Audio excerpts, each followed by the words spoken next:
کہ آپ کے پاس اگر وضو کی ضرورت پوری کے لیے پانی نہیں ہے تو پھر آپ اس صورت میں تیمم کر سکتے ہیں.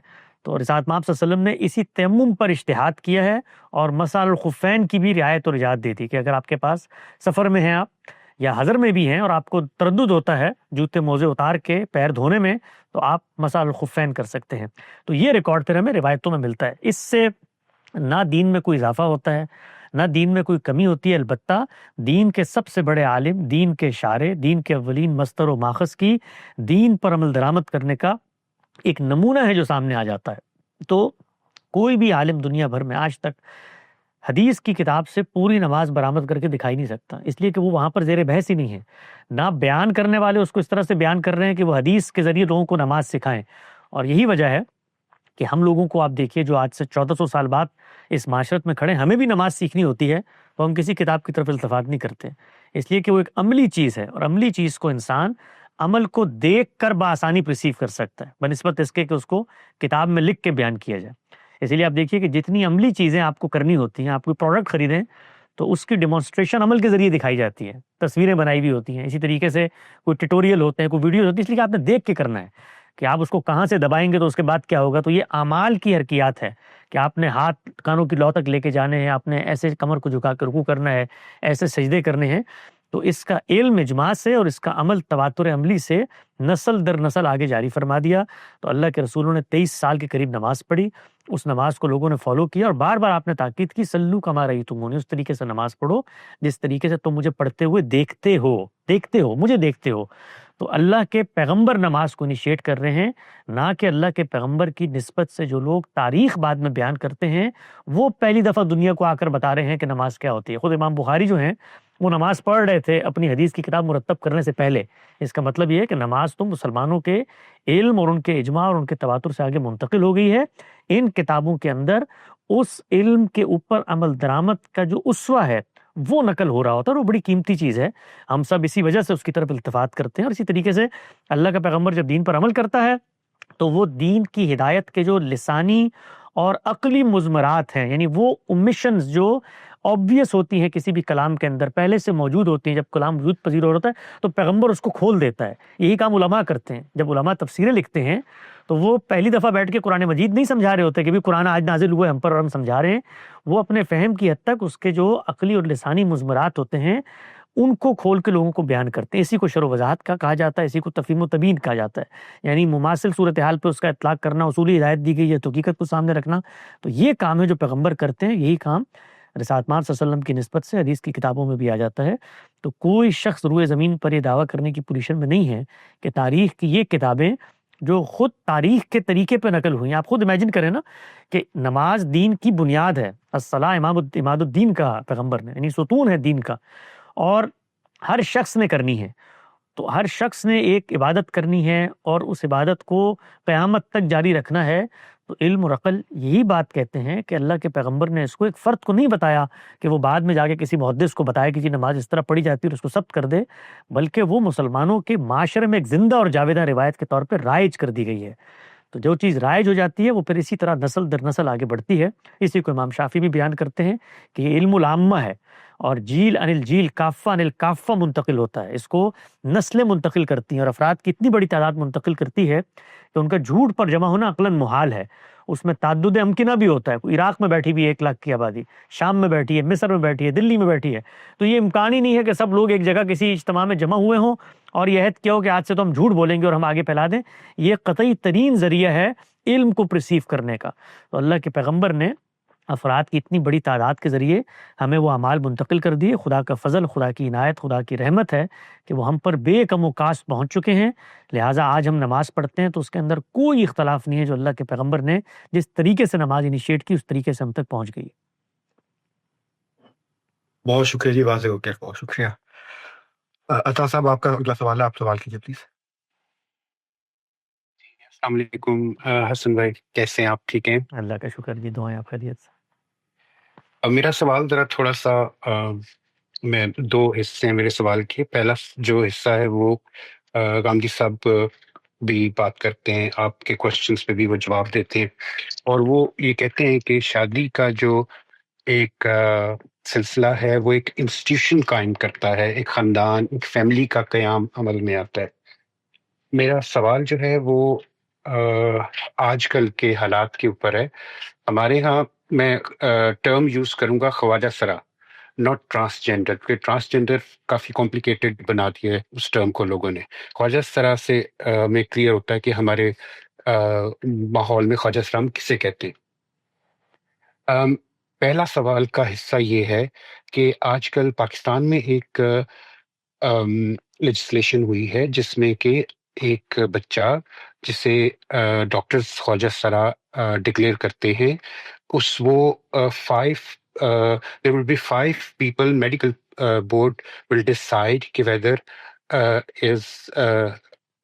وہ جو بچہ ہے وہ ہی ہے یا شی ہے، وہ ڈیسائیڈ کرتے ہیں۔ پہلا سوال تو میرا یہ ہے کہ اگر ایک شخص ہمارے معاشرے میں موجود ہے اور وہ اپنے آپ کو ایدر ہی اور شی ڈکلیئر کرتا ہے، تو اس پہ کوئی اعتراض یا دینی لحاظ سے کوئی بنتا ہے یا نہیں بنتا، یا اس کو کس طرح تحقیق کیا جانا چاہیے؟ یہ میرا پہلا حصہ ہے سوال کا۔ دوسرا حصہ یہ ہے کہ once it's decided کہ وہ شی ہے اور وہ سائیکولوجیکلی جینیٹلی ان ایوری آسپیکٹ وہ کہتے ہیں کہ جی یہ حصہ جو شی والا ہے یہ زیادہ غالب ہے اس کی شخصیت پر، اور وہ خود سے بھی چاہتا ہے کہ میں ایز اے عورت زندگی گزاروں، تو کیا اسلام اس میں اس کو شادی کی اجازت دیتا ہے، یا کوئی آپشن ایسی ہے، یا کوئی ایسی بات ہے ہمارے ہاں کہ یہ اس کو جو ہے یہ کیا جا سکے؟ جی یہی میرا سوال ہے جی آج کا۔ دیکھیے، اللہ تعالیٰ نے عمومی طور پہ دنیا میں اپنے تکوینی قانون اور اپنی مشیت اور اپنی اسکیم کے پیش نظر 2 مخلوقات پیدا کی ہیں، ایک مرد ایک عورت۔ یہی آپ کو دنیا بھر میں نظر آتے ہیں، لیکن اس کے ساتھ ساتھ اللہ تعالیٰ نے اس دنیا میں اپنی اسی تخلیق کے ساتھ ایک امتحان بھی برپا کیا ہے، اور وہ ابتلاء کا امتحان ہے۔ ہر چیز کو تخلیق کرنے کے باوجود اللہ تعالیٰ انسانوں کو یہ پیغام دینا چاہتے ہیں کہ یہ دنیا جو ہے وہ تمہاری خواہشات کی تکمیل کی جگہ نہیں ہے، یہاں پہ ہر چیز کے اندر ایک ناتمامی موجود ہے، اور اس ناتمامی کے مظاہر ہیں جو وہ خود اپنی تخلیق کے ذریعے نمودار کر دیتے ہیں۔ مثال کے طور پہ آپ یہ دیکھیے، ہمارے یہاں بچے پیدا ہوتے ہیں، یعنی مرد اور عورتوں میں سے بچے پیدا ہوتے ہیں جو اپاہج ہوتے ہیں، جن کے ہاں اعضاء کی کمی ہوتی ہے، جن کے ہاں اللہ تعالیٰ وہ شعوری صلاحیت نہیں پیدا کرتے، بس اوقات زندہ لاشیں بن کے وہ پڑے ہوئے ہوتے ہیں، تو وہ نقائص ان میں رکھ دیے جاتے ہیں جن سے جو پوری طریقے سے نہ ان کی رجولیت نمایاں ہوتی ہے نہ نسوانیت نمایاں ہوتی ہے۔ تو پہلی چیز یہ پیش نظر رکھتے ہیں کہ اللہ تعالیٰ نے جب مخلوقات کو بنانے کا ارادہ کیا تو اس کے اندر کہیں نہ کہیں ناتمامی کا ایک عنصر ہے جو سامنے آ جاتا ہے۔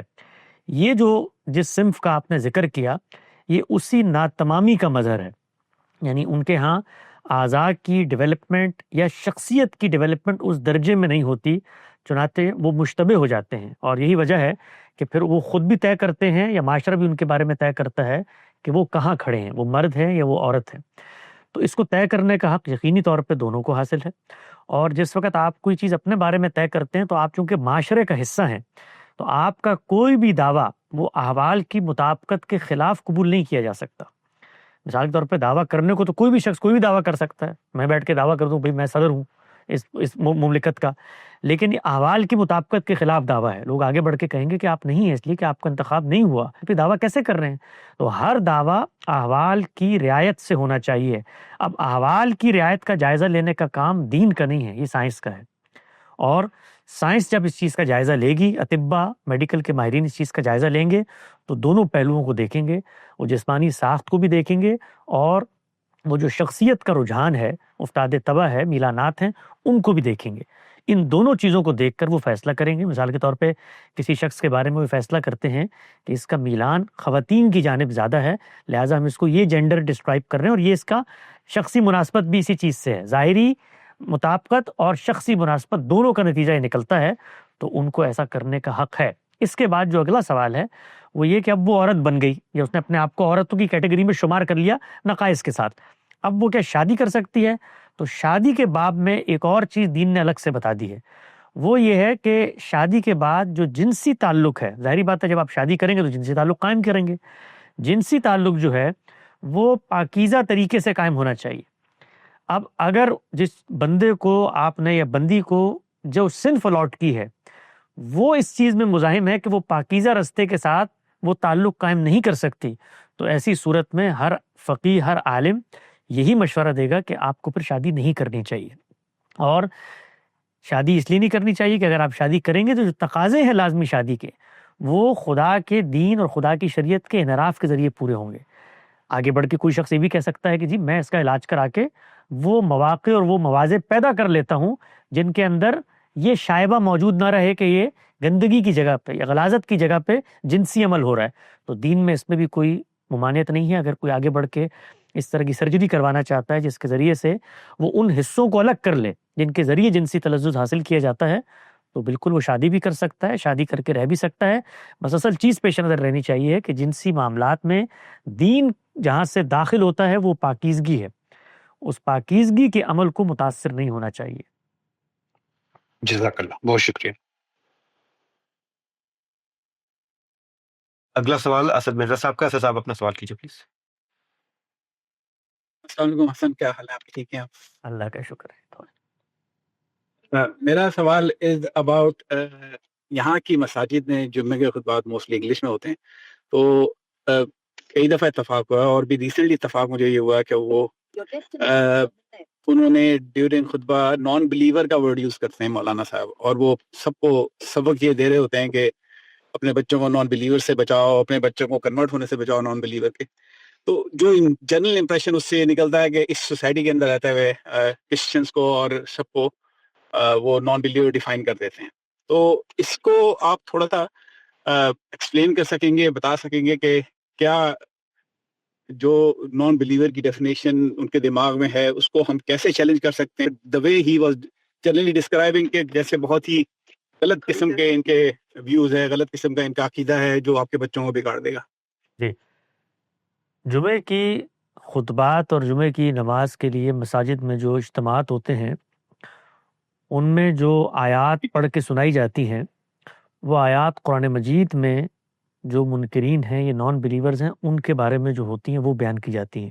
اس سے بڑی غلط فہمی پیدا ہوتی ہے، اس لیے کہ قرآن مجید میں جو نان بلیور زیر بحث ہیں وہ رسالت مآب صلی اللہ علیہ وسلم کی آڈینس اور مخاطبین ہیں، اور اس آڈینس اور ان مخاطبین نے پیغمبر کے انکار کے بعد کچھ ایسی خصوصیات اپنا لی ہیں کہ جن کے نتیجے میں اب اللہ کا عذاب ان کا منتظر ہے۔ اور پیغمبر صلی اللہ علیہ وسلم کے معاملے میں تو یہ ہوا تھا کہ پیغمبر کی قوم کے ذریعے سے اس عذاب کا نفاذ کیا گیا۔ چنانچہ یہ جو آیات آپ جمعے کی نماز میں سنتے ہیں ان میں کفار کے بارے میں اور اسی طریقے سے نان بلیورز کے بارے میں بہت شدت آمیز قسم کے جملے ہوتے ہیں۔ ان آیات کا انتخاب کیا جاتا ہے جن میں یہ بتایا جائے کہ اب یہ زمین پہ نہیں رہیں گے، ان کا خاتمہ ہوگا، یہ تمہارے کھلے دشمن ہیں اور یہ اللہ کے دین کے دشمن ہیں، یہ ساری باتیں کہی جا رہی ہوتی ہیں۔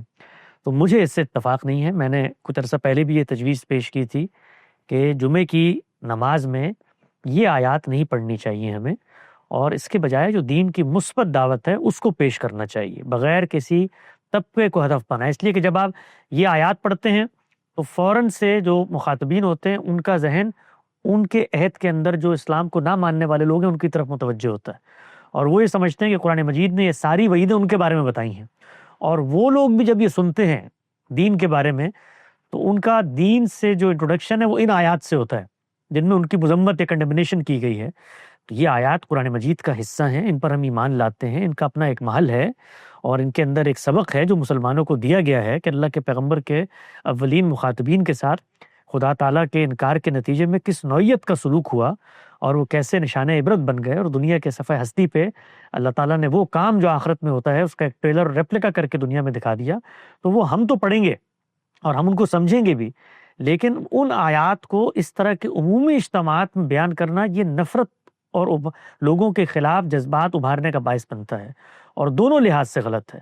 نہ صرف یہ کہ ان غیر مسلموں پر یا منکرین پر اس کا اطلاق نہیں ہوتا کیونکہ وہ اس کا مصداق نہیں ہے، دوسرا یہ کہ جو دعوت کے مراکز ہیں وہاں سے تو مثبت بات ہونی چاہیے۔ چنانچہ آپ یہ دیکھیے کہ جس وقت آپ دین کی مکمل ہدایت کو اگنور کریں گے تو اس کے نتیجے میں خرابیاں پیدا ہو جائیں گی۔ جمعے کا خطبہ دین میں طے کیا گیا تھا حکمران یا اس کے مقرر کردہ کسی امام کے لیے، اور اس کی نوعیت بھی طے تھی کہ وہ آ کر وہاں پر نیکی اور خیر کی بات کرے گا اور خدا تعالیٰ سے حمد و مناجات اور دعائیں کرے گا. تو جس وقت ہم نے اس طریقہ کار کو تبدیل کیا اور وہاں پر عمومی علماء کو بیٹھ کر ان کی دعوت دینے کے مراکز بنا دیا تو اس کے نتیجے میں ایک خرابی پیدا ہوئی ہے. ہمیں اپنے بچوں کو جس وقت ہم جمعے میں لے کر جائیں یہ بتانا چاہیے کہ تم جو کچھ جمعے کی نماز میں سنو اس کو واپس آ کے کاؤنٹر ویریفائی کرو، کیونکہ یہ دین کے علماء ہیں، یہ اپنی انڈرسٹینڈنگ کے مطابق دین بیان کر رہے ہیں. ایسا نہیں ہو سکتا کہ جو کچھ یہ بیان کر رہے ہیں وہ اپنی اپلیکیشن میں بھی بالکل درست ہو. تو قرآن مجید کی آیتیں وہ پڑھ رہے ہوتے ہیں، ان آیتوں کا الگ کانٹیکسٹ ہوتا ہے. اپنے بچوں کو ہمیں اس حوالے سے ایجوکیٹ کرنا چاہیے، اور اپنے ملک میں جہاں کہیں موقع ملے، اگر آپ کسی مسجد کے انجمن میں ہیں یا کوئی اس طرح کی صورتحال ہے، یہ غیر مسلم ممالک کے اندر تو کافی مسلمانوں کی تنظیمی اجتماعات اور اتحاد بھی ہوتا ہے، ان کو بھی توجہ دلانی چاہیے کہ آپ جنرک موضوعات پہ گفتگو کریں. اس طرح کی جو اسپیسیفک آیات ہیں یہ ہمارے خطبوں کا حصہ بن چکی ہیں. آپ کبھی غور کریں، ان کا ترجمہ نکال کے دیکھیں، جو خطبے دیے جاتے ہیں ان خطبوں میں یہ وعیدیں شامل ہیں، جو وعیدیں خاص کانٹیکسٹ میرے ساتھ آپ صلی اللہ علیہ وسلم اپنے مخاطبین کو دے رہے ہیں، ہم نے ان کو عمومی طور پہ خطبوں کی زینت بنا لی. نہیں، بہت اچھا آپ نے ایکسپلین کیا. لیکن اب اس صورتحال میں کیا ان سے تقاضا کیا جا سکتا ہے کہ آپ کی جو نان بلیور کی ڈیفینیشن ہے عوام سے اگر بات کر رہے ہیں تو کم از کم ان کو بتائیں کہ واٹ ایگزیکٹلی دس مینس، تاکہ لوگ امپریشن کچھ اور نہ لیں، آپ کچھ اور اپنے طور پہ مے بھی وہ کچھ اور کہہ رہے ہوں، مے بھی ان کی نالج ہی لمیٹڈ ہو کہ وہ کہیں وہ سب کو نان بلیور کی ڈیفینیشن بھی دے رہے ہوں وہاں پہ مولانا صاحب. نان بلیور تو ہر وہ شخص ہے جو اسلام نہیں لایا گویا وہ اسلام کا بلیور نہیں ہے. سوال یہ ہے کہ ان نان بلیور کے کیا درجات ہیں، ان کے بارے میں دین کا کیا حکم ہے. ہم جو غلطی ہوتی ہے علم کے ہاں وہ یہ ہے کہ ان کے ذہن میں ایک ہی حکم ہے، وہ جو قرآن مجید میں بیان ہو چکا ہے. تو قرآن مجید میں جن نان بلیورز کا حکم بیان ہوا ہے وہ رسالت مآب صلی اللہ علیہ وسلم کے اولین مخاطبین ہیں، ان کے وہ زیر بحث ہے وہاں پہ، اور ان کے بارے میں کہا گیا ہے کہ ان کے ساتھ اب یہ معاملہ ہوگا. تو جو غلطی ہے علم کی غلطی وہ یہ ہے کہ وہ ان نان بلیورز کی جو ایٹریبیوٹس تھے اس کا اطلاق وہ تمام نان بلیورز پہ کر دیتے ہیں. تو جو سمجھانے کی چیز ہے، ظاہری بات ہے یہ چیز علم کی سطح پہ پہلے سمجھی جائے گی، علم کی سطح پر یہ تخصیص ہوگی کہ قرآن مجید یہ تمام نان بلیورز کے بارے میں نہیں کہہ رہا کہ یہود اور نصارہ کو اپنا دوست مت بناؤ، یہ تمہارے کھلے دشمن ہیں. اسی طریقے سے وَلَا تَمْسِكُوا بِاسْمِ الْكَوَافِرِ، اور ان لوگوں کے ساتھ ان کے دلوں میں بغض اتنا بھر چکا ہے کہ جب تک تمہیں دین میں پورا شامل نہ کر لیں، اور یہ لوگ تو خون کے پیاسے ہیں اور تمہیں گھروں سے نکال دیے، انہوں نے ظلم و عدوان کیا. تو یہ آڈینس ہیں جو وہ نان بلیورز ہیں جو وہاں زیر بحث ہیں. تو سمجھانے کی چیز یہ ہے کہ نان بلیور کا لفظ کہنے سے تمام نان بلیور جو قرآن مجید کے اندر نان بلیور ہیں ان میں شامل نہیں ہو جاتے. ہمیں ہر نان بلیور کے بارے میں دیکھنا پڑے گا کہ اس کے کیا خصائص ہیں، اس کے کیا ایٹریبیوٹس ہیں، اور پیغمبر کے نان بلیورز اور پیغمبر کے بعد کے جو نان بلیورز ہیں ان کے بارے میں ہم نے کیا رویہ اپنانا ہے. اس میں زمین آسمان کا فرق ہے. پیغمبر کے نان بلیورز کے ساتھ تو مقاطع ہو گیا تھا، سلام نہیں کر سکتے تھے آپ ان کے ساتھ تعلقات نہیں بنا سکتے تھے، جنازے نہیں پڑھ سکتے تھے. بیٹا اگر آپ کا نان بلیور ہو گیا تو وراثت نہیں ملتی تھی اس کو. رشتہ ہوا آپ نان بلیور ہیں تو طلاق لے کے آپ نے الگ ہو جانا، یہ سب کچھ ہوتا تھا، نکاح توڑ دینا تھا. لیکن یہ کہ بعد کے نان بلیورز کے ساتھ بھی ہے تو ایسا نہیں ہے. You're right.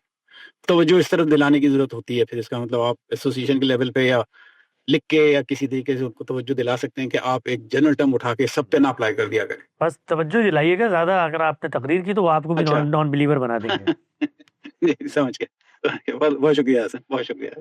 جواب. جی اگلا سوال فہد رضا کا ہے. فہد آپ اپنا سوال کیجیے پلیز. السلام علیکم جناب، کیا حال ہے آپ کے؟ وعلیکم السلام، دعائیں اللہ کا شکر. سوال جو ہے مسئلہ فلسطین سے متعلق ہے. تو میں نے سارا جو نیریٹو ہے، پورا مکمل نیریٹو جاوید صاحب کا تو سنا ہے، پھر آپ کی گفتگویں بھی سنی ہیں اس میں. اور ظاہر سی بات ہے آدمی جب علم و عقل کی بنیاد پر چیزوں کو دیکھتا ہے تو اس نیریٹو سے اتفاق کیے بغیر نہیں رہ سکتا. باہر کیف اس میں ایک چیز جو ہے وہ مجھے لگتا ہے کہ تشنا رہ گئی، اور شاید اس پہ اگر آپ کچھ روشنی ڈال سکیں تو وہ یہ کہ جو یونائٹڈ نیشن کا ریزولوشن تھا اس میں انہوں نے 2 اسٹیٹ نیشنز، 2 قومی ریاستوں کا جو آئیڈیا فلوٹ کیا تھا اور وہ رد کر دیا گیا تھا مسلمانوں کی طرف سے یا اہل عرب کی طرف سے. تو اگر یہ ہو جاتا، یعنی ہائپوتھیٹیکل سچویشن ہی ہے، اور اس لیے ہم نے وہ جنگ کا راستہ یا مسلح جدوجہد کا راستہ اختیار کیا. اگر یہ ہو جاتا یعنی مسلمان یا عرب ممالک اس کو قبول کر لیتے تو پھر کیا سچویشن ہوتی ہے، یعنی پھر کیا بینیفٹس ہو سکتے تھے. یعنی ہمارا ایک آرگومنٹ یہ ہوتا ہے کہ ہم یعنی وہ تو جو اسرائیل ہے وہ چاہے اس طرف ہوتا معاملہ یا اس طرف ہوتا، انہوں نے جاری رکھنا تھا یہ کشت خون کا بازار. تو اگر یہ ہو جاتا تو کیا یہ اسی طرح اتنا ہی آسان ہوتا ان کے لیے بھی؟ اور جو ایک نیریٹو ہماری طرف سے آتا ہے کہ نہیں یہ جاری رہتا ہے، یا کم از کم یہ دوسری طرف کا جو نیریٹو ہے وہ بھی سامنے آ جائے گا. جزاکم اللہ خیر. دیکھیے اس میں جو بھی بات میں کروں گا یا کوئی بھی صاحب علم کرے گا وہ تخمینے اور اندازے اور امکانات کی بنیاد پہ کہا جا سکتا ہے. خدا کی دنیا کے اندر کسی قوم میں کب سرکشی پیدا ہو جائے، کب وہ اس طرح کے تمرد پہ آمادہ ہو جائے، اس کے بارے میں کوئی گارنٹی تو نہیں دی جا سکتی. لیکن جو ڈیٹا ہے، جو حالات ہیں، جو واقعات ہیں، ان کی روشنی میں آپ بات کرنے کی پوزیشن میں ہوتے ہیں. جس وقت یہ تقسیم ہوئی ہے تو جو علاقہ اسرائیل کو دیا گیا ہے اس علاقے کے اندر یہودیوں کی نسبت مسلمانوں کی تعداد اس وقت بھی زیادہ تھی. یہ ایک مانا جانے والا فیکٹ ہے جس کو کوئی ڈینائی نہیں کر سکتا. یعنی کل ملا کر اس وقت جو یہودی تھے وہ کم و بیش کچھ 6.25 لاکھ کے قریب کہا جاتا ہے، اتنے تھے. جو اسرائیل کی اسٹیٹ ہے، جو ٹیریٹری جس کو مارک کر کے اسرائیل شمار کروا دیا گیا، اس کے اندر کی بات کر رہا ہوں میں اس وقت. فلسطین کی بات نہیں کر رہا جو اس طرف کی ریاست ہے. اس کے اندر بھی مسلمان عددی تعداد میں ان سے زیادہ تھے، اور اس وقت بھی ان کی تعداد کوئی کہا جاتا ہے کہ 7.5 لاکھ سے متجاوز تھی، اس سے بھی زیادہ تھی. تو جو علم اور عقل کی روشنی میں امکانی نتیجہ نکل سکتا ہے وہ یہ ہے کہ جس وقت آپ کو ایک سلطنت میں عددی اکثریت حاصل ہو اور مسلمانوں کے یہاں جو عمومی رجحان ہے اپنی نسل کو بڑھانے کا، تو عین امکان ہے کہ چند ہی سالوں کے اندر وہاں پر جو طاقت کے مراکز ہیں وہ مسلمانوں کے ہاتھ میں ہوتے ہیں. اس لیے کہ وہ واحد اور پہلی سلطنت تھی اس پورے خطے کے اندر جنہوں نے جمہوریت کے ذریعے حکمران کے انتخاب کا بیج ڈالا. پورے عرب اس پورے ریجن میں آج تک نہیں ہے. واحد مملکت ہے اسرائیل اس پورے مشرق وسطیٰ میں کہ جس کو انہوں نے جمہوری انداز میں چلانے کا فیصلہ کیا. تو جمہوریت کا تو سادہ سا اصول ہے، اس اصول میں جس کو زیادہ ووٹ پڑتے ہیں وہ منتخب ہو جاتا ہے. تو وہاں پر اصل اہمیت ہی اکثریت کی ہوتی ہے اور تعداد کی ہوتی ہے. تو میرا یہ ماننا ہے کہ اگر مسلمان اس تقسیم کے اگلے ہی دن یہ جنگ نہ مول لیتے تو اس سلطنت کے اندر ان کو غیر معمولی طاقت باہر کیف حاصل ہونی تھی، وہ ہو جاتی. یعنی اس کا پھر ایک ہی طریقہ تھا، اگر تو اسرائیل کو انسیکیورٹی محسوس ہوتی مسلمانوں سے کہ بھئی ان کو طاقت حاصل ہوئی تو وہ جنگ مسلط کرتا یا وہ کوئی اس طرح کا کام کرتا. وہ اس وقت اس پوزیشن میں نہیں تھے. دیکھیے جس وقت آپ خود مظلومیت کا نعرہ لے کر آتے ہیں نا کسی جگہ پہ کہ بھئی دیکھو ہمارے ساتھ یہ ہولوکاسٹ ہوا ہے، ہمیں اتنا مارا گیا اور اب ہم سکون سے آ کے اپنے گھر میں بیٹھے، تو بہت آسان نہیں ہوتا کسی قوم کے لیے کہ وہ پہلے دن وہی کام دوسروں کے ساتھ شروع کر دے. وہ کوئی نہ کوئی فکری بنیاد ہوتی ہے جس کے بعد کوئی قوم اتنی مار کھانے کے بعد دوبارہ آمادہ جنگ ہو جائے. تو آپ یہ دیکھیے کہ ہم نے وہ موقع دیا انہیں کہ جس وقت ان کی یہ سلطنت بن گئی تو بننے کے اگلے ہی دن اس سلطنت پہ ہم چڑھ دوڑے. اور چڑھ دوڑنے کے بعد آج کے حالات میں جب ہم سے یہ سوال کیا جاتا ہے کہ بھائی یہ اسرائیل تو ایک غاصب سلطنت ہے اور ناجائز اولاد ہے برطانیہ عظمیٰ کی اور اس کا خاتمہ ہو جانا چاہیے، اور ہم لوگ یہ توجہ دلاتے ہیں کہ بھائی اس کو اقوام متحدہ نے تسلیم کیا. اس وقت بھی دنیا کے 165 ممالک اس کو ایک سوورن اسٹیٹ کے طور پہ قبول کرتے ہیں. 7 کے قریب مسلمان ممالک ہیں بشمول اس کے پڑوسی ممالک کے جنہوں نے اس کے ساتھ جنگ کی ہے، وہ اس کے وجود کو تسلیم کرتے ہیں، اردن اور مصر. یہاں تک کہ مسلمان ممالک میں اس وقت بحرین نے اس کو تسلیم کر لیا ہے، UAE نے تسلیم کر لیا ہے. تو یہ جب پوری دنیا کرتی ہے تو آپ تب بھی یہ مطالبہ کر رہے ہیں کہ بھائی وہ ناجائز مملکت ہے. تو اس کے بعد کہا جاتا ہے کہ نہیں ہم تو اس کی سرحدوں کی بات کر رہے ہیں کہ جی وہ تو غاصب ہے، اس نے اپنی سرحدوں سے باہر نکل کے یہ کام کیا. اور آپ اس وقت بین الاقوامی قانون کو دیکھیں تو اس کی روح سے بھی اس نے غلط کام کیا ہے. تو سوال یہ ہے کہ ایک مملکت جس کو بین الاقوامی قانون کی روشنی میں وجود پذیر کیا گیا 1948 میں، اس بین الاقوامی قانون کو تو آپ نے نہیں مانا اور اگلے دن آپ چڑھ دوڑے، اور ایک دفعہ نہیں 4 دفعہ چڑھ دوڑے. اس کے بعد 67 میں بھی ہوا، 73 میں بھی ہوا، اور اس کے بعد آج تک پے در پہ حملے ہو رہے ہیں. تو سوال یہ ہے کہ جب آپ بین الاقوامی قانون کو، عالمی برادری کے اس فیصلے کو ماننے کو تیار نہیں ہیں تو پھر کس منہ سے ہم یہ مطالبہ کرتے ہیں کہ بھئی اسرائیل کو جو ہے وہ ان سرحدوں میں واپس چلے جانا چاہیے جن سرحدوں کو اقوام متحدہ نے اس کے لیے طے کیا تھا. اقوام متحدہ نے تو طے کر کے آپ کو ایک خطہ دیا تھا، ان کو ایک دیا تھا. وہ فیصلہ ہم نے بھی نہیں مانا نا. جب ہم نے بین الاقوامی قانون کی خلاف ورزی کی، یہ 4 جنگیں جو ہم نے کی، یہ اس وقت بین الاقوامی قانون ہمیں یاد نہیں تھا. اور یہ 4 جنگیں کوئی سرحدات لینے کے لیے نہیں ہوئی کہ بھئی تقسیم غلط ہو گئی ہے، خاتمے کے لیے ہوئی. اسرائیل کے خاتمے کے لیے جنگیں لڑی گئیں اور ان 4 جنگوں میں ہمیں نقصان ہوا. تو مسلمان اگر سنجیدگی سے اس پر غور کرتے، اس وقت بھی حالات ان کی موافقت میں تھے اس تقسیم کے باوجود۔ یہ ٹھیک ہے کہ بھئی خطہ تھا، ایک طریقے سے وہاں پر آباد کاری ہوئی، پہلی جنگ عظیم کے بعد وہ شروع ہوئی کرتے کرتے، اور خود ابتدا میں وہاں پر فلسطینیوں نے اپنی زمینیں بیچی، کم و بیش 8 سے 10% حصہ کہا جاتا ہے جو اس تقسیم سے پہلے وہ یہودیوں نے انفرادی طور پر خرید کے وہاں پر اپنی آباد کاری شروع کر دی تھی۔ لیکن جس وقت یہ پہلا حملہ ہوا ہے 48 میں، اس کے بعد وہاں سے نکالا گیا، اور آپ تاریخ کو اگر پڑھیں اس وقت جو غالباً وہ بن گورین تھے، انہوں نے اپنا ایک نمائندہ بھیجا ہے جا کر، وہ جو اس وقت شاہ ہیں ان کے دربار میں جا کر اس نے منت سماجت کی ہے کہ جی اس کا خاتمہ کریں۔ انہوں نے جنگ کا آغاز کیا تھا تو انہوں نے اس وقت بھی کوشش کی کہ اس کو روک لیا جائے، پھر نہیں رکتا تو پھر تحفظ ہے، یہ بالکل ایسے جیسے ہم کریں گے تحفظ۔ آج آپ آخر یہی جواز دیتے ہیں نا حماس کو کہ بھئی وہ تو بقا کی جنگ لڑ رہے ہیں، تو آپ امیجن کریں کہ آپ کا ابھی ملک وجود پذیر ہوا ہے، آپ کے 60-70 لاکھ لوگ پہلے مارے جا چکے ہیں پوری دنیا میں، پٹائی کر کر کے ایک جگہ پہ آپ کو لا کے آباد کیا، آپ کے لیے تو تمام توقعات کا مرجع اور امیدوں کا محور وہی ہے، تو اس کو بچانے کے لیے وہ بقا کی جنگ نہیں لڑیں گے۔ تو وہ جب بقا کی جنگ لڑیں اور اس کے بعد وہ توسیع کر کے آپ کے شہر لے لیں، تو آپ فوراً سے کہیں کہ بھئی یہ تو بین الاقوامی قانون کی خلاف ورزی ہو گئی۔ تو بین الاقوامی قانون کی پہلے ہم نے خلاف ورزی کی، اور جب آپ قانون کی خلاف ورزی کر لیتے ہیں تو آپ کی اخلاقی پوزیشن بہت کمزور ہو جاتی ہے۔ پھر اس کے بعد اگلا تو اسی کو بنیاد بنا کر اگر اس کے کوئی توسیع پسندانہ عزائم بھی ہوں تو وہ ان کو بھی پورا کرتا ہے۔ وہ لوگ نقشہ بھی دکھاتے ہیں نا کہ بھئی کنگڈم آف ڈیوڈ جو ہے وہ تو مدینے کی سرحدات تک ہے، اور اسرائیل تو اس کی توسیع چاہتا ہے، اور اس کو سن کے مسلمان اس کو ایک ایسی کہانی کے طور پہ پیش کرتے ہیں کہ جیسے بڑے اچنبے کی بات ہے، حالانکہ اس سے زیادہ واضح توسیع پسندانہ ہمارے عزائم ہے جو ہم پوری دنیا کو پیش کرتے ہیں، اور اس کی بنیاد کچھ الوہی فیصلوں پر رکھ دیتے ہیں کہ بھی سیدنا مسیح آئیں گے، پوری دنیا میں یہودیوں کا خاتمہ ہو جائے گا، وہ کسی پودے کے پیچھے بھی چھپیں گے تو وہ کہیں گے اے عبداللہ آؤ اس کو مارو یہاں پر، اور پوری دنیا میں اسلام کا غلبہ ہو جائے گا اور کفار کہیں بچیں گے نہیں اور مہدی آئیں گے۔ تو اگر کوئی توسیع پسندانہ عزائم ان کے تھے تو انہوں نے تو دنیا میں روبہ عمل ہونا ہے نا، تو ہم وہ گراؤنڈ ان کو کیوں مہیا کریں کہ جس کے ذریعے سے وہ توسیع پسندانہ عزائم بہت جلد روبہ عمل ہو جائیں۔ آج بھی آپ کے علم میں ہوگا کہ اسرائیل کی 20 سے 22% آبادی ہے جو مسلمانوں پر مشتمل ہے۔ کبھی موقع ملے تو ان کی پارلیمنٹ میں جو مسلمانوں کی سیاسی تنظیم ہے اس کے سربراہ موجود ہیں، وہ تقریریں کرتے ہیں، اختلاف کرتے ہیں، وہاں پر مساجد موجود ہیں، ان کے مدارس موجود ہیں، ان کے مکاتب موجود ہیں، وہاں پر جو مسلمان رہ گئے تھے اس سب کے باوجود 48 میں جو نکلے، اس کے باوجود اس وقت کوئی 20-22 لاکھ کے قریب مسلمان ہیں جو وہاں پر رہتے ہیں، اسی مملکت کے اندر رہتے ہیں۔ تو سوال یہ ہے کہ اگر ان کے پیش نظر نسل کشی تھی، خاتمہ تھا، تو وہ جو اپنے ملک میں 20-22 لاکھ انہوں نے رکھے ہوئے ہیں ان کا آج تک خاتمہ کیوں نہیں ہوا؟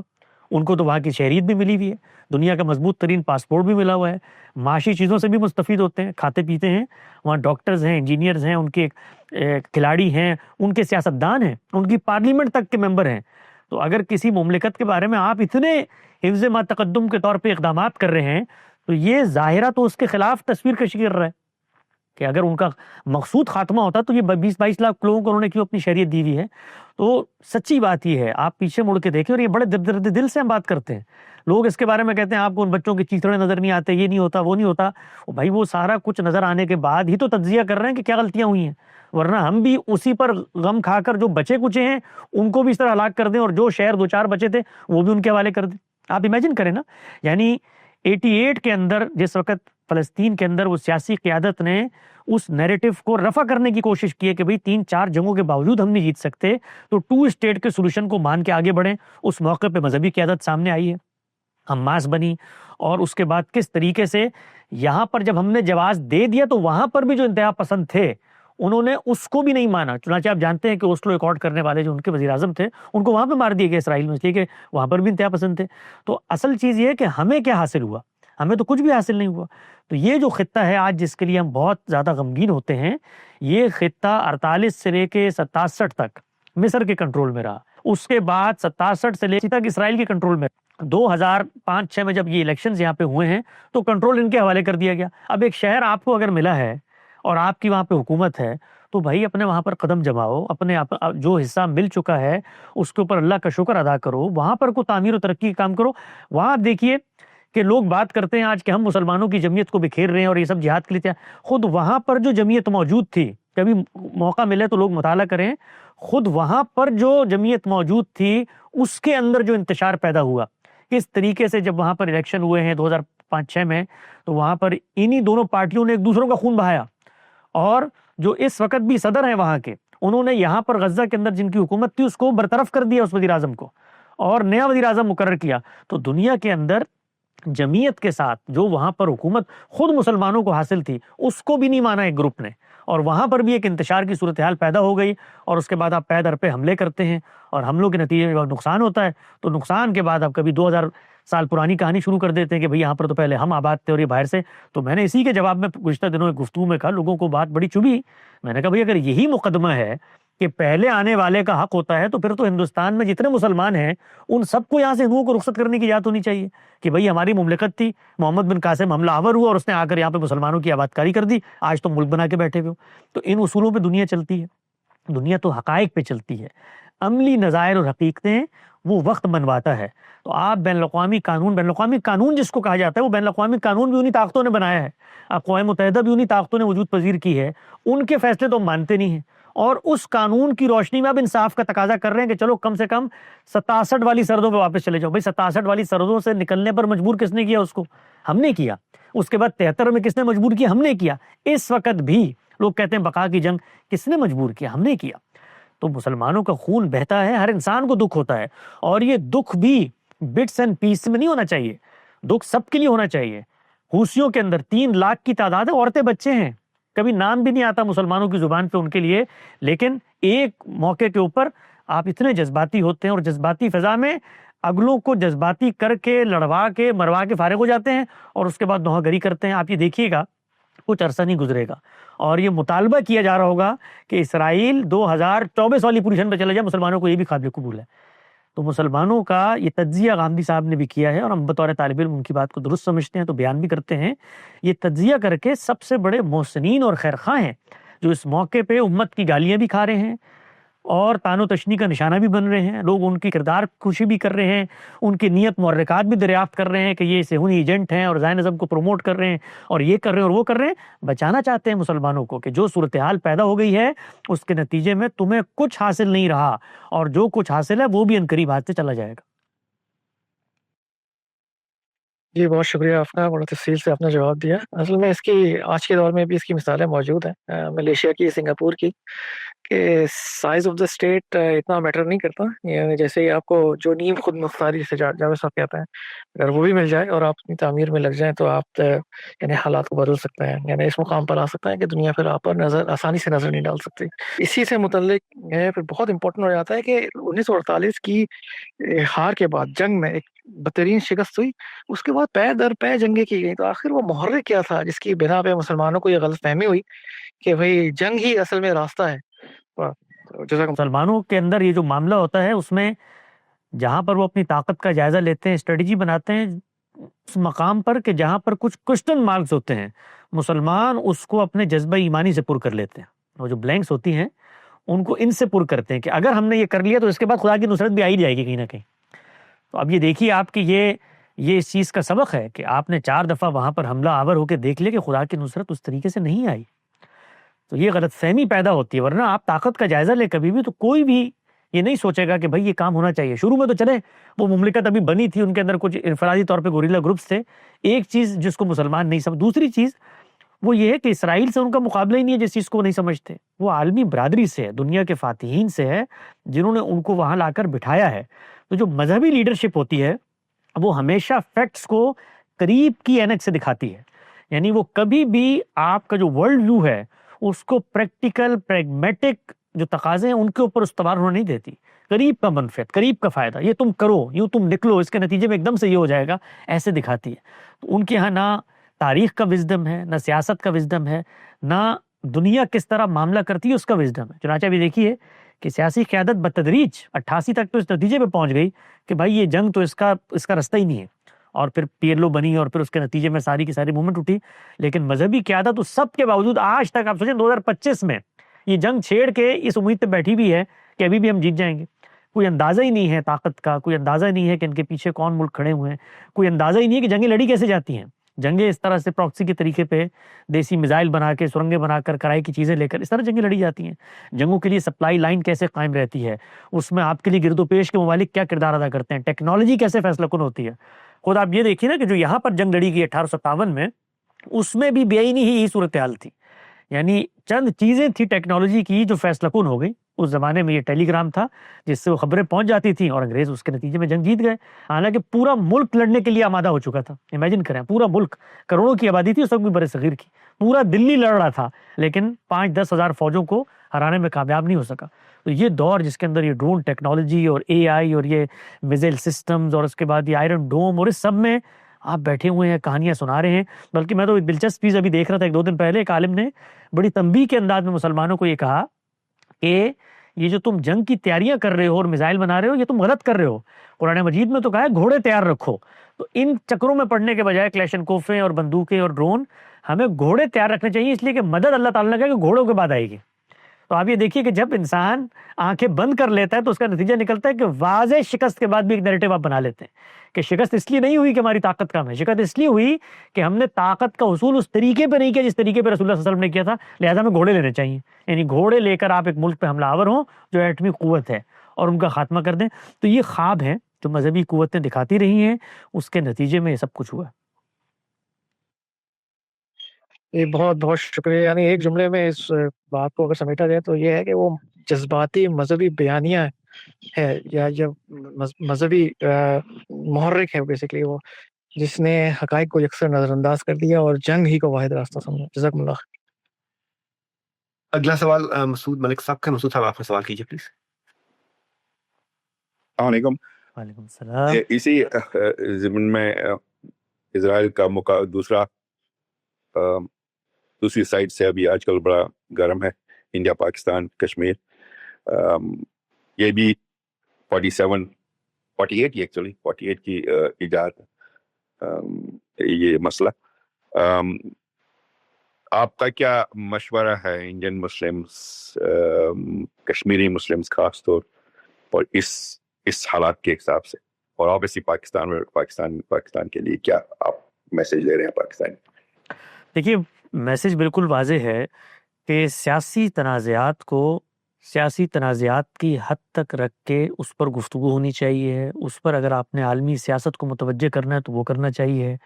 وہ ہندوستان کرنا چاہتا ہے وہ کرے, کشمیری کرنا چاہتے ہیں وہ کریں, پاکستانی کرنا چاہتے ہیں وہ کریں. اس زمانے میں جو سیاسی اقدار ڈیولپ ہوئی ہیں ان کے اندر قوموں کا حق خود ارادی جو ہے, یہ بیسک جو آپ کا ویلیو سسٹم ہے پالیٹکس کا, اس میں تسلیم کیا جاتا ہے.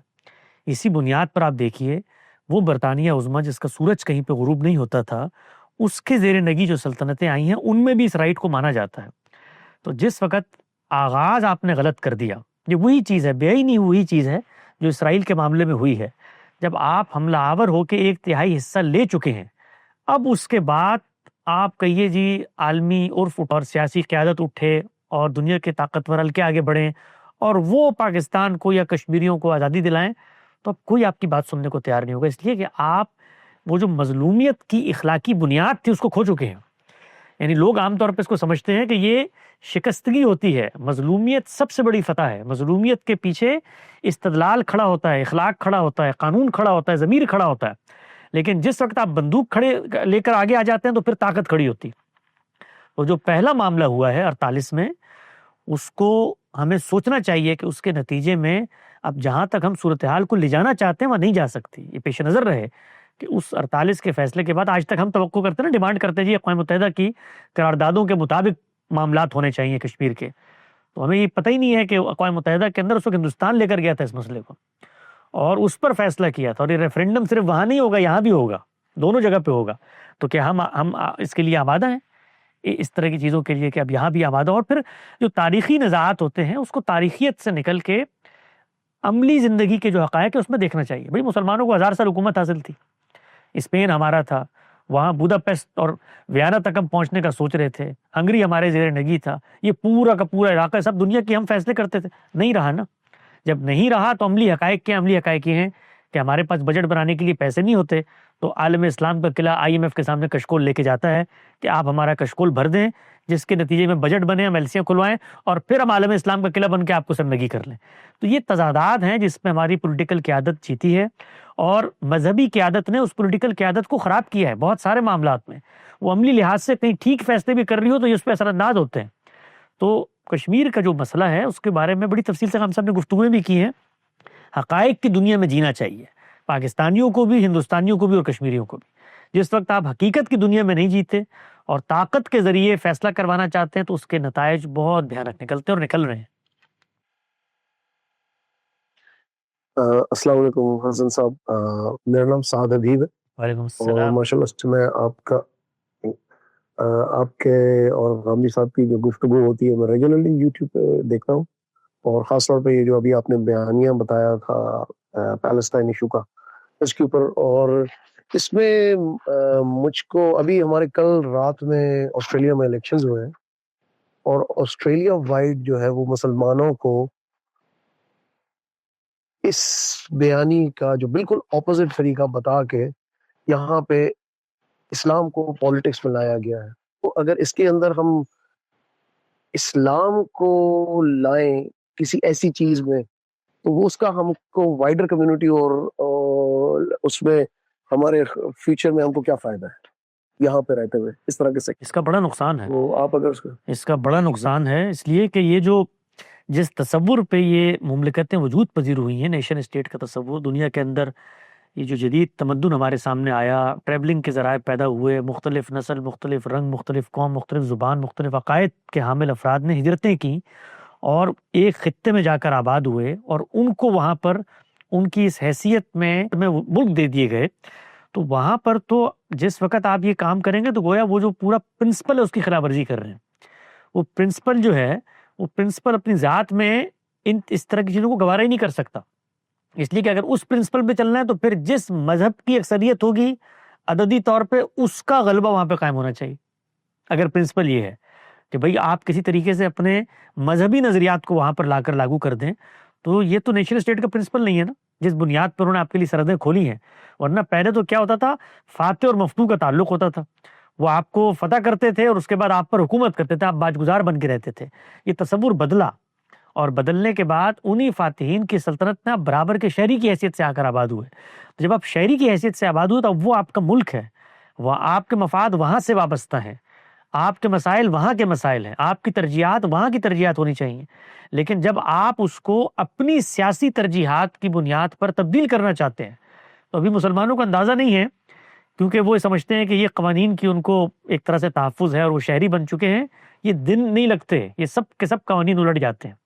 جس وقت کسی اکثریت کو یہ اندازہ ہو جائے کہ یہاں پر کوئی اقلیت اس تحکم کی بنیاد پر کوئی نظام نافذ کرنا چاہتی ہے تو جو پریویلیجز آپ کو حاصل ہیں اس وقت، وہ سب کے سب دنوں میں چلی جائیں گے۔ اندازہ نہیں ہے اس وقت مسلمانوں کو۔ امریکہ میں بھی یہ مرض پیدا ہوا، اور یہاں پر بجائے اس کے کہ ہم شکر گزار ہوتے کہ اللہ نے ہمیں موقع دیا ہے، ہماری مسجدیں ہیں، ہمارے مدارس ہیں، ہم آزادی کے ساتھ بیٹھ کے کام کر رہے ہیں اور ہمیں برابر کا شہری سمجھا جاتا ہے، ہمیں تمام حقوق حاصل ہیں، اس سے آگے بڑھ کر آپ ایسی کمیونٹیاں بات کرنا شروع کر دیں جو کہیں کہ بھئی یہ تو امریکہ میں ایک مدینہ بنانے جا رہے ہیں اور اس کے اندر شریعت کے نفاذ کی باتیں ہوں، اور پھر ایک طریقے سے سوسائٹی کو منقسم کریں، سوسائٹی کے اندر آپ جزیرے بنائیں اور ایلین بن کے رہنا شروع کر دیں، تو پھر لوگوں کے کان کھڑے ہوتے ہیں۔ اور پھر اس میں بہت سارے اور محرکات ہیں جو دنیا کے اندر ویسے جاری ہوتی ہیں، محرومیاں ہوتی ہیں لوگوں کی، معاشی مشکلات ہوتی ہیں، وہ سب کا سب سامنے رکھ کے لوگ اپنا سارا نزلہ اس بنیاد پہ گرا دیتے ہیں۔ یہاں پر یہی ہو رہا ہے اس وقت، یعنی اس امریکہ میں جس میں ہم آج سے 4-5 سال پہلے آئے تھے، تصور بھی نہیں کر سکتے تھے ان باتوں کا جو باتیں آج ہونا شروع ہو گئی ہیں۔ اس کی وجہ کیا ہے؟ اس کی وجہ یہی ہے کہ مسلمانوں کو جو یہاں پہ حاصل تھا اس کو سامنے رکھ کر اپنی تعمیر، اس ملک کی ترقی کے بارے میں سوچیں، اس کے برخلاف وہ یہاں بیٹھ کر بھی اپنی عظمت رفتہ کی بازیافت کے خواب دیکھنے شروع کر دیتے ہیں۔ تو ایک وقت تک تو گوارا کرتے ہیں، لیکن پھر اس کے بعد کو حوصلہ مند آ جائے تو پھر وہ اکھاڑ کے پھینک دیتا ہے۔ تو ہمیں اللہ کی پناہ مانگنی چاہیے کہ اس وقت اللہ تعالیٰ نے کروڑوں کی تعداد میں مسلمانوں کو ان ملکوں میں آباد ہونے کے امکانات دیے ہیں، اور یہ دعویٰ اسٹیٹس ہیں، مثبت طور پہ آپ اپنے دین کی فکر پیش کریں، اسی دین کے حاملین کی اکثریت یہاں پہ رہتی ہے، جس کو قرآن مجید نے کہا کہ یہ اپنے آپ کو یہودی نصرانی کہتے ہیں، ہم ان کو مسلمان سمجھتے ہیں، ہمارے اسلام کے فرقے کے لوگ ہیں جو یہاں پہ رہتے ہیں، ان کو بجائے کہ ہم دعوت دیں اور شکر کریں اللہ کا۔ 57 اسلامی ممالک ہیں، یعنی افریقہ جیسے بر اعظم کے اندر 18 ممالک ہیں، اتنے بڑے بڑے ممالک، نیم خود مختاری صحیح، اربوں کی تعداد میں مسلمان وہاں پر آباد ہیں، بڑا خطہ دنیا کا ملا ہے، مال و دولت بھی اللہ تعالیٰ نے دیا ہے، وہاں پر تیل برآمد کر دیا، پھر کچھ ملکوں نے اپنے بل پہ ترقی کی، ملیشیا ہے، ترکی ہے، انڈونیشیا ہے، تو شکر گزاری کا جذبہ ختم ہو گیا، اور ان ملکوں میں آئے ہیں خدا کا شکر کریں۔ یعنی یہ اگر ہمارے ملکوں میں آئیں اس طریقے سے اور ہم اس طرح کی سپر پاور ہوں، تب ہم دیکھیں گے کہ کس طرح سے اتنے بڑے بڑے چرچ بناتے ہیں جیسے ہم لوگ یہاں مسجدیں بناتے ہیں. تب ہم دیکھیں گے کہ کیسے بیٹھ کے سڑکوں کے اوپر بائبل پیش کر رہے ہوں اور اس کی دعوت دے رہے ہوں جیسے ہم یہاں چوک چوراہوں پہ کھڑے ہوئے قرآن مجید پیش کرتے ہیں. تب ہم دیکھیں گے. تو ہمارے اندر تو یہ حوصلہ نہیں. ہم تو اپنے ملک میں ان فرقوں کو جینے کی آزادی نہیں دیتے جو اپنے آپ کو مسلمان کہتے ہیں. امیجن کریں. اور ہماری فکر کا تضاد یہ دیکھیں کہ غیر مسلم ممالک میں حقوق کی بات کرتے ہیں مسلمانوں کے لیے. اپنے ملک جہاں پر آپ کو اقتدار ملا ہے وہاں پر وہ لوگ جو خود کو مسلمان کہتے ہیں احمدی حضرات ان کو مسلمان نہیں مانتے. وہ خدا کی نظر قربانی کریں تو ان کو اٹھا کے جیلوں میں ڈال دیتے ہیں. اور ہم لوگوں کی قومی نفسیات کا تضاد ملاحظہ ہو کہ ان ملکوں میں بیٹھ کے ہم کہتے ہیں یہاں پر اسلام کا نظام نافذ ہونا چاہیے. تو یہ تضادات میں جب کوئی قوم جینا شروع ہو جاتی ہے تو جو کچھ اس کو حاصل ہوتا ہے وہ اس کے ہاتھ سے ریت کی طرح سرکتا چلا جاتا ہے. تھینک یو ویری مچ حسن صاحب. یہ میرا دوسرا وہ کوشچن شاید میں کرتا ہوں, کسی کا ہاتھ کھڑا ہوا ہے, وہ میں یہی بولنے والا تھا کہ میں صرف پاکستانی مسلمانوں سے یہاں نہیں ملتا, اور مسلمانوں سے بھی میں ملتا ہوں, مگر میں نے کسی اور کو یہ کہتے ہوئے نہیں سنا کہ ملیشیا اسلام کا قلعہ ہے, برونائی دارالسلام اسلام کا قلعہ ہے, یا انڈونیشیا اسلام کا قلعہ ہے. میں نے صرف یہ ہمارے پاکستانی بھائیوں سے ہی ایک نیریٹو سنا ہے. تو یہ مطلب بہت بودر کرتا ہے کبھی کبھی. بالکل صحیح. تو جو اسلام کے قلعے میں جا کر رہنا چاہیے, قلعے کو مضبوط کرنا چاہیے. قلعے کو چھوڑ کے بھاگنے والے اس قلعے کے محافظین نہیں ہوتے. تو یہ بھی تضادات پہ مبنی چیزیں ہیں کہ آپ ان ملکوں میں آئے ہیں, ہجرت کر کے آئے ہیں, وہاں پر حلف لے کے بیٹھے ہوئے ہیں, وہ سب کچھ کام خود کر رہے ہیں, لیکن جی وہاں پر اسلام کا تحفظ ہو رہا ہے, ہم ان کو یہاں سے بیٹھ کے سپورٹ کریں گے. تو پھر جائیے, آپ واپس جائیے, اس قلعے کے محافظین بنیں, اس قلعے میں رہیے, اس قلعے کو مضبوط کریں. یعنی ان ملکوں میں آئے. میں جب شروع میں آیا یہاں پر 2015-16 میں امریکہ میں آنا شروع ہوا, جمعے پڑھے میں نے, یعنی 1-2 جمعے پڑھے تو حیرانی ہو گئی کہ وہ جمعے میں امریکہ کو جو لان تان کر رہے تھے وہ مولوی صاحب, تو میرے مطلب مجھے سمجھ میں نہیں آیا کہ بھائی اس مملکت میں آپ بیٹھے ہوئے ہیں, انہوں نے آپ کو یہاں پر آنے کی آزادی دی, اور وہاں پر آنے کے بعد کو اس کے لیے دعا کریں, کو اس کی خیرخواہی کے کلمات کہیں, کو اس کو اپنی سرزمین سمجھیں, اپنے بچوں کے دلوں میں اس کے بڑوں اور زعماء کی محبت پیدا کریں. ان کا یعنی بینیفٹس ان سے لینے ہیں, اور رسک ان کا کھانا ہے, اپرچونیٹیز ان سے لینی ہے, پاسپورٹ ان کا لینا ہے, اور جو کچھ آسائشیں ہیں سہولیات ہیں وہ سب ان کا لیں, اور آخر میں شکر گزاری بھی ان کی نہیں کرنی. تو اللہ تعالیٰ کا یہ اصول ہے, جو لوگوں کی شکر گزاری نہیں کرتا وہ پھر اللہ کی بھی نہیں کرتا. شکریہ حارث بھائی. حسن بھائی, ایک ذہن میں ایک اشکال ہے, تو آپ رہنمائی فرمائیے گا کہ جس طرح سے مسجد حرم میں اللہ سبحانہ وتعالیٰ کے گھر میں مرد اور عورت شولڈر کھڑے ہو کے نماز پڑھ سکتے ہیں, ان کے درمیان کوئی سیگریگیشن نہیں ہے, but when it comes to our own local mosques اس میں ایسا نہیں ہے, اس میں خواتین پیچھے نماز پڑھتی ہیں, مرد حضرات آگے پڑھتے ہیں. تو اس میں آپ کے کیا اوپینین ہے, کیا ہونا چاہیے, تھوڑی سی رہنمائی فرمائیے گا. بہت شکریہ. جی, جماعت کی نماز کے لیے جو سنت رسالت پاک صلی اللہ علیہ وسلم نے جاری فرمائی ہے, اس کے اندر ابتدا میں مردوں کی صفیں بن جاتی ہیں اور پیچھے عورتوں کی بن جاتی ہیں. یہی طریقہ آپ صلی اللہ علیہ وسلم نے جاری فرمایا ہے, اسی پر عمل درآمد کرنا چاہیے. ٹھیک ہے, بہت شکریہ. سوری, میرا اسی زمین میں سوال ہے کہ مطلب جیسے ہم سعودی عرب, اب میجورٹی مڈل ایسٹ میں دیکھ لیں, وہاں پہ تو خواتین جاتی ہیں نماز پڑھنے کے لیے. ملیشیا میں بھی یہی معاملہ ہے, انڈونیشیا میں بھی یہی معاملہ ہے, ٹرکی میں بھی یہی معاملہ ہے.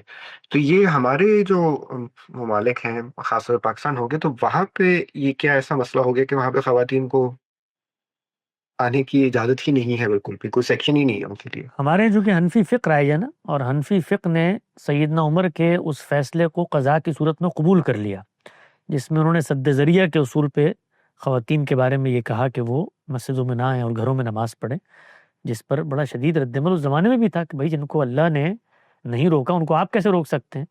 تو وہ ایک انتظامی فیصلہ تھا. انتظامی فیصلہ کسی لوکل سطح پہ کسی خاص صورتحال کے پیش نظر اگر کسی جلیل القدر صحابی نے کیا ہے تو اس کو اسی حیثیت سے بیان کرنا چاہیے. اس پر جہاں کوئی سد ذریعہ کے اصول پہ پریکاشنری میجر کے طور پہ آپ کو پیش کرنا ہے تو پیش بھی کر دیں, لیکن اس کو دین کا اصول بنا کے اس طریقے سے پیش کرنے کا کام یہ برِ صغیر میں ہوا ہے. خود برِ صغیر سے باہر جو دیوبندی حضرات آباد ہیں, امریکہ میں ہیں, یہاں کوئی ان کو پرابلم نہیں ہوتا, یہاں خواتین نماز پڑھتی ہیں مسجد سے. تو دینی لحاظ سے تو الٹ بات تھی, خواتین آتی وہاں پہ, اللہ کا گھر تھا, اور وہ خدا سے اپنے تعلق کا اظہار کرتی. بڑی خرابیاں پیدا ہوئی ہیں اگر آپ دیکھیں مسلم معاشرت میں اور آئلی زندگی میں اس کے نتیجے میں, کیونکہ اگر آپ نے ان کو مسجد سے کاٹ دیا تو وہ جو ان کی روحانی ایفیلیشن کا مرکز تھی جو جگہ, اس کے ساتھ ان کا تعلق ہی نہیں قائم رہا. تو اس کے نتیجے میں بہت ساری جو ایموشنل ٹراماز ہیں جن کو چینلائز ہونا تھا وہاں پر جا کر خدا سے گفتگو کر کے، خدا کے معبد کے اندر جا کے وہ جو روحانیت ہے اس کو جذب کر کے، ان سب کا خاتمہ وہ اس کا نتیجہ نکلا ہے پھر. اور پھر اس کی وجہ سے یہ جو خواتین کے اندر آپ کو تھوڑی سی معاملات جذباتیت کے نظر آتے ہیں اور گھروں کے اندر ذرا یہ اونچ نیچ ہو جاتی ہے، یہ اس میں اس کا ایک دخل ہے. آپ دیکھیے، آپ مسجدوں میں مسجدیں کھولیں اور سب کو وہاں جانے دیں تو بہت ساری چیزیں آپ کی عام زندگی میں اس کے نتیجے میں درست ہونا شروع ہو جائیں گی. یہ تو اسی میں پھر ابھی آپ نے بات کی کہ حضرت عمر کے زمانے میں یہ ایک انتظامی ملک کا فیصلہ تھا، تو کیا یہ مطلب یہ امپلیمنٹ ہو گیا تھا؟ اور پھر اگر رہا تو وہ پھر کتنے عرصے تک رہا تھا یہ چیز؟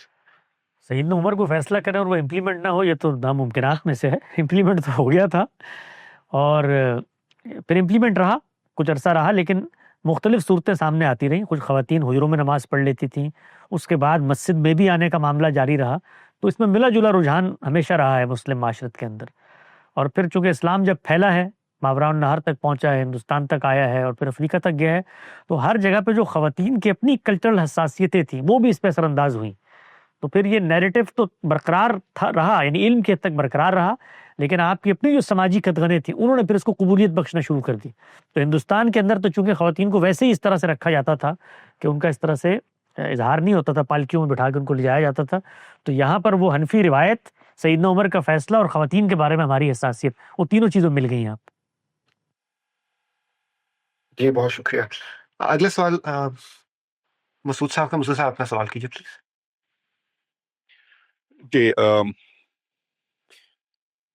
ایک جب کسی کی ڈیتھ ہوتی ہے تو ایک کلوجر کے طور پہ ہمیں جنازہ اور تدفین میں جانا ہے، اور یہ بڑا امپورٹنٹ ایک سائیکالوجیکل ایونٹ بھی ہے سب کے لیے.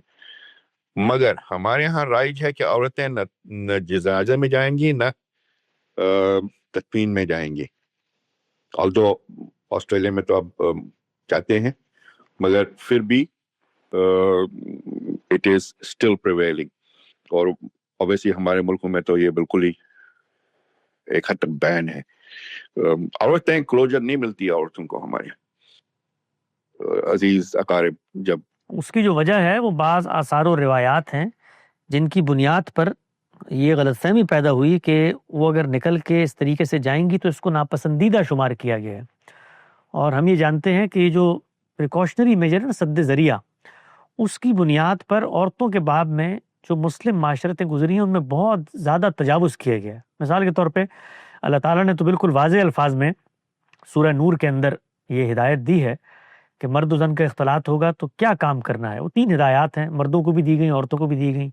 اور اس کے بعد جو پریکاشنری میجرز ہیں، سد ذریعہ اس کو کہا جاتا ہے، اس کے لیے بھی خود قرآن نے کچھ چیزیں بیان کر دیں، لیکن مسلمان وہاں پہ رکے نہیں. خود جن چیزوں کا استثناء وہاں قرآن مجید نے دیا تھا کہ الا ما ظاہر منہا، وہ چیزیں جو عادتاً آپ سے آپ کھلی ہوتی ہیں ان کو چھپانے کی ضرورت نہیں ہے زینت کرنے کے باوجود. لیکن آگے بڑھ کے آپ نے خود سے یہ کہا کہ نہیں، عورت کا اگر چہرہ بھی نظر آتا ہے تو یہ بھی فتنے کا اندیشہ ہوگا.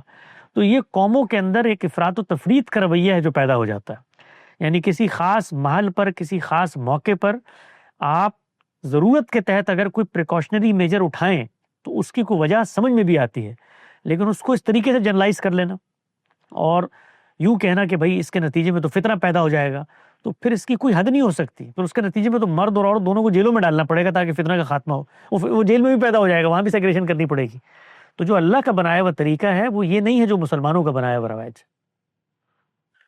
سوری حسن بھائی، تھوڑا سا روشنی علی کا یہ تواصل بالحق پہ ہم نے ڈسکشن کیا ہے اپنے انٹرنل قرآن کلاس میں بھی، لیکن آپ کے اوپینین میں ایک کامن مین جو ہے وہ اپنی زندگی میں کیسے تواصل بالحق کو امپلیمنٹ کرے؟ بہت شکریہ، بریفلی بہت شکریہ. ایمان کے تقاضوں میں سے ایک بڑا اہم تقاضا ہے، اس لیے کہ جس وقت آپ ایمان لاتے ہیں تو شعوری طور پہ خدا تعالیٰ کو مانتے ہیں، اس کی ہدایت پر عمل پیرا ہونے کا عہد کرتے ہیں.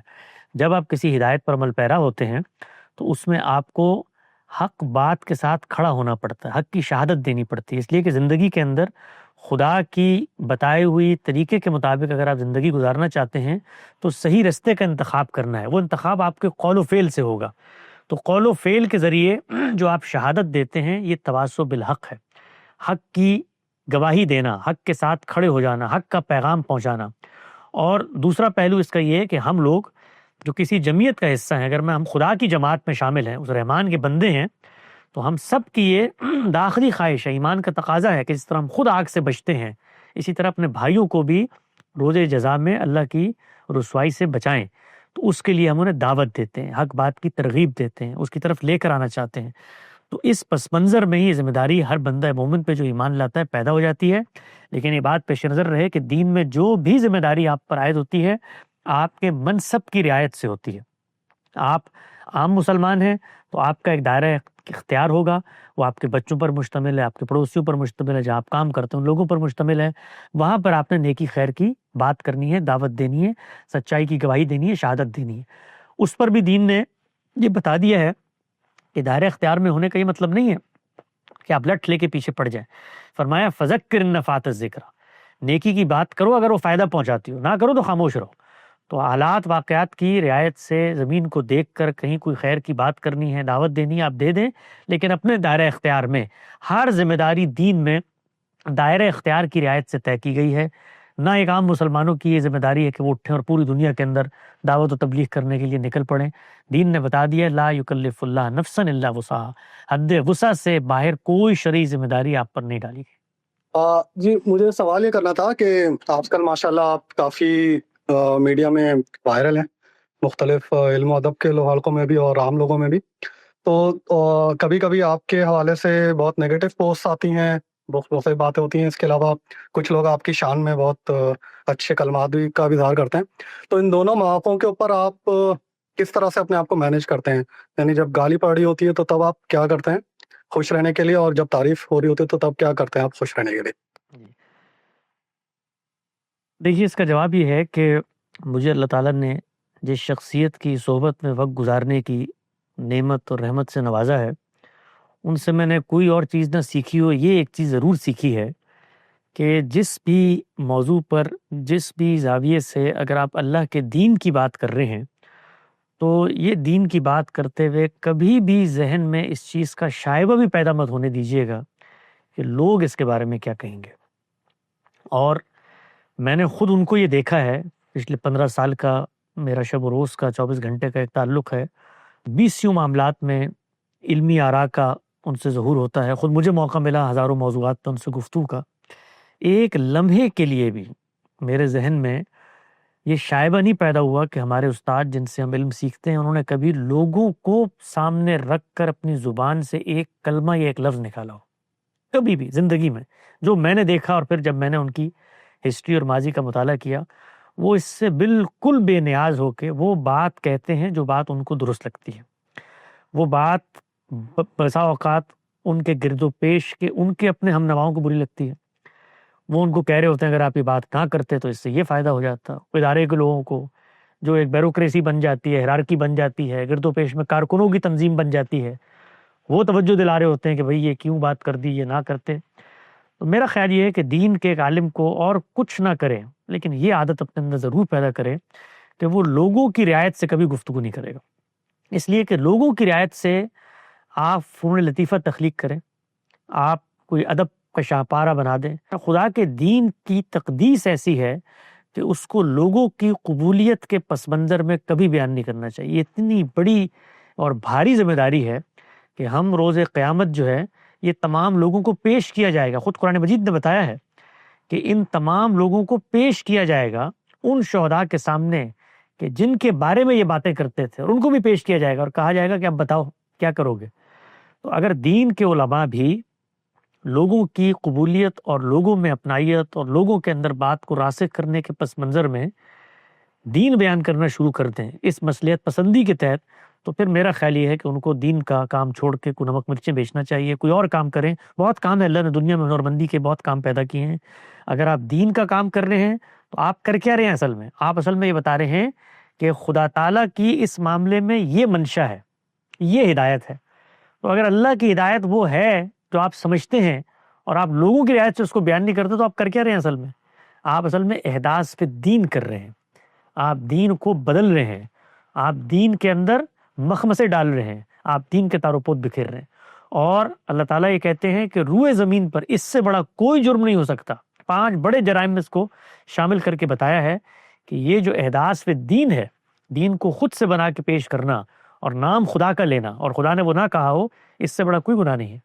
تو میں تو ایک بہت ہی ادنا سا طالب علم ہوں ابتدائی نوعیت کا، اور میں غامدی صاحب کے علم سے استفادہ کرتا ہوں، میری اپنی کوئی اوریجنل تحقیقات نہیں ہوتی، ایک طالب علم کی حیثیت سے جو بات ٹھیک لگتی ہے اس کو، جو میرا انداز ہے، اسلوب ہے، جس زبان میں سمجھتی ہے اس طریقے پہ میں ان تک پہنچا دیتا ہوں۔ اس کے بعد لوگ گالیاں دیتے ہیں، وہ جانے اللہ جانے، لوگ دعائیں دیتے ہیں، اگر اچھی بات ہے تو اللہ تعالیٰ ہمارے حق میں اس کو پوری کر دے۔ مشکل ضرور ہوتی ہے، یعنی آپ نے یہ دیکھا ہوگا کہ لوگ جب آپ پر تنقید کرتے ہیں تو سب سے پہلے آپ کی بات بگاڑتے ہیں، وہ آپ کی بات ایسے بیان کرتے ہیں جس طرح آپ نے کی ہی نہیں ہوتی، پہلا مرحلہ یہ ہوتا ہے۔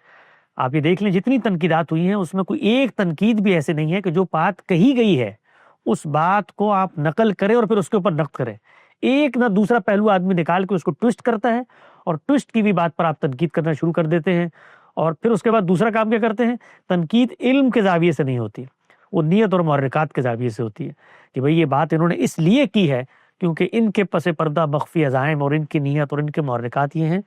تو شروع میں سچی بات ہے بطور انسان کے تھوڑا دل بھی دکھتا تھا، لیکن جیسے ہی اتنی عظیم شخصیت کے ساتھ وقت گزارا تو اب کوئی فرق نہیں پڑتا، واللہ کوئی فرق نہیں پڑتا، اور یہاں تک بھی فرق نہیں پڑتا کہ خود جب کوئی مذہبی فکر ڈیولپ ہوتی ہے نا تو اس کے اندر کارکنان کی اور اس طرح سے اس کے محسنین کی جماعتیں بننا بھی شروع ہو جاتی ہیں۔ خود ہماری اپنے فکر کے ساتھ ہی معاملہ ہے، بہت سارے لوگ ہیں وہ اس فکر کے ساتھ ایفیلیشن کا اظہار کرتے ہیں، ان کا دل دکھتا ہے جب سوسائٹی میں یہ فکر کہیں اس طریقے سے منفی طور پہ زیر بحث آئے تو وہ مطالبہ کرتے ہیں کہ آپ اس طرح کی بات، تو کارکنوں، مذہبی کارکنوں کی نفسیات میں یہ چیز پیدا ہو جاتی ہے، وہ اسی طرح کی عبادت جاری ہوتی ہے۔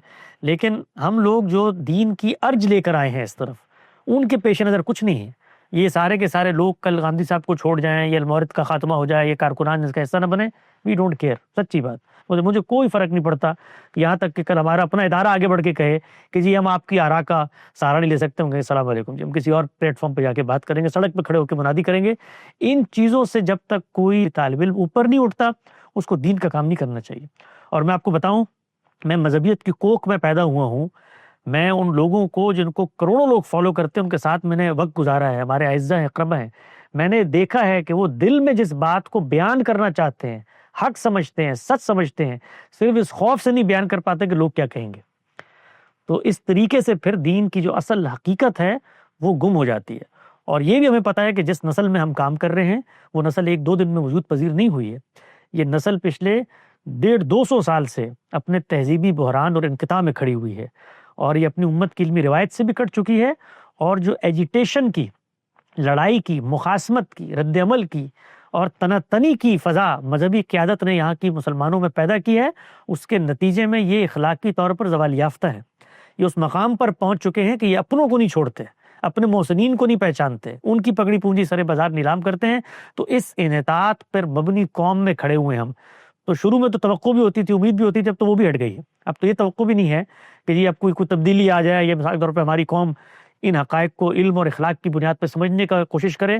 اب دل سے بالکل وہ شائبہ بھی غامدی صاحب کی صحبت نے نکال دیا ہے، اب صرف ایک کام ہے کہ ہم نے اپنا پرچہ حل کرنا ہے، ہم نے کل مر جانا ہے، 20-30 سال کی زندگی ہے، اس کے بعد اللہ کے حضور پیش ہوں، غلطی ہم بھی کر سکتے ہیں، ہم نے کبھی یہ دعویٰ نہیں کیا کہ جی کوئی حق بات ہے جو ہماری زبان پہ نازل ہو جاتی ہے، اور کبھی کبھی حکمت عملی کی غلطی بھی ہو جاتی ہے، انداز بیان، لب و لہجے کی غلطی بھی ہو جاتی ہے، بحیثیت انسان جو بشری کمزوریاں ہیں وہ ہمیں بھی لاحق ہیں، لیکن مدعا کے لحاظ سے جس چیز کو جس وقت درست سمجھیں گے اس وقت بیان کریں گے، لوگ گالیاں دیں یا لوگ دعائیں دیں۔